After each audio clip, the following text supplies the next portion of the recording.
আমি Sujata and welcome back to my mini blog. তো আজকের ব্লগটা শুরু করছি তোমাদের গাছ দেখিয়ে। এই গাছগুলো আমার বাবা বসিয়েছে। এখানে বেগুন গাছ, ঢেঁড়স, লাউ, লঙ্কা গাছ, আরও অনেক কিছু রয়েছে। তো এগুলো এখনও ফলন হয়নি, তবে খুব তাড়াতাড়ি হবে হয়তো, বলে তোমাদের নিশ্চয়ই দেখাবো। সকালটা শুরু হয় চা বিস্কিট খেয়ে, আর সকালের দিকে বাড়িতে কেউ থাকে না, আমি আর মাই শুধু থাকি। তো ওই সকালটা মায়ের সাথেই হাসি মজা গল্প এই করেই কেটে যায়। আর প্রায় রোজই ছাতু খাই সকালের দিকে, তাই আজকাল ইচ্ছা করছিল না, একটু অন্য কিছু খেতে ইচ্ছা করছিলো। তাই মাকে বললাম গোলা রুটি করে দিতে, তো মা সেই মতোই করে দেয়।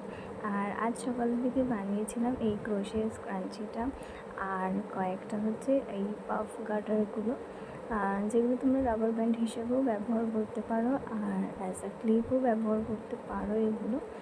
তো তোমরা চাইলে এগুলো কালার কাস্টমাইজও করে নিতে পারো, তো যারা চাও অবশ্যই আমায় ডিএম করে নিতে পারো।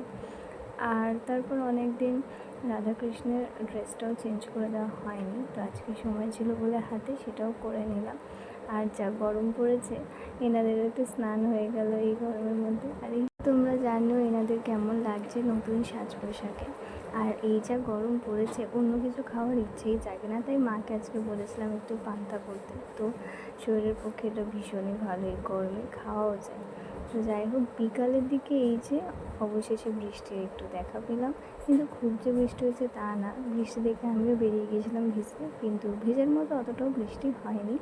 তো যাই হোক, তারপর বিকালের দিকে একটু বেরিয়েছিলাম, উল কেনার ছিল, কারণ রোদ্দুরে সকালের দিকে বেরোতে ইচ্ছা করে না, তাই বিকালের দিকে গেলাম।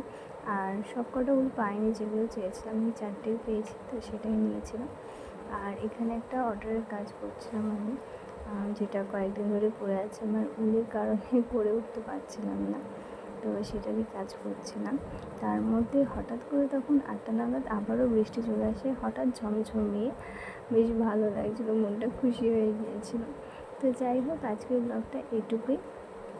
দেখা হচ্ছে নেক্সট ব্লগে। কেমন লাগলো ব্লগটা অবশ্যই কমেন্টে জানিও।